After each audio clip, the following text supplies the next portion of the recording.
Hello guys, তোমাদের সাথে আজকে একটা রেসিপি শেয়ার করছি। সেটা হচ্ছে বিট পনিরের পরোটা।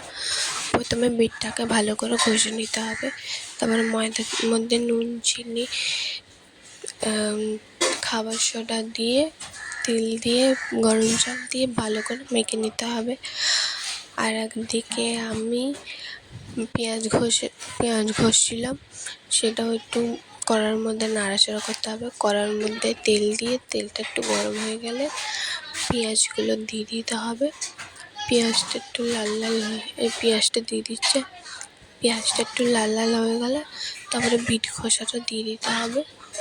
এই লাল লাল করছে, এটা একটু লাল লাল হয়ে গেলে বিট খোসাটা দিয়ে দেবো। এই বিট খোসাটা এটা আবার দিয়ে দেবো। এটা আবার দিয়ে দিচ্ছে। এটা দিয়ে দিলে নুন, স্বাদ মতো নুন, চিনি দিয়ে পনিরগুলো দিয়ে দিতে হবে। পনিরগুলো টুকরো টুকরো করে রেখেছিলো। তারপরে চাট মশলা দেবে। আমাদের চাট মশলাটা পুরোই লেগেছিলো।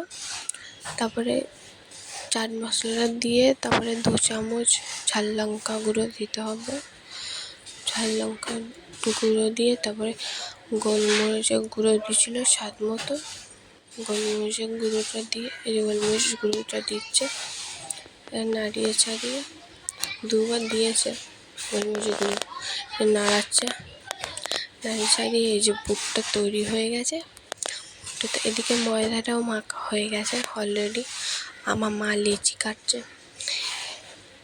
এই যে বেলছে, বেলে এবার পুরটা ভরে এবার পরোটাটা ভাজছে।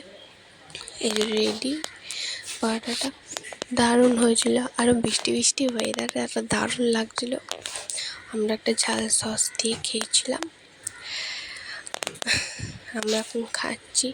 তোমাদের ভিডিওটা ভালো লাগলে লাইক, সাবস্ক্রাইব অ্যান্ড কমেন্ট করে দিও। আমি এখন খাচ্ছি। দারুণ হয়েছিল, সবাই বলছিল দারুণ হয়েছিল। আমার মায়ের হাতে রান্না খুব ভালো হয়। Tata, by.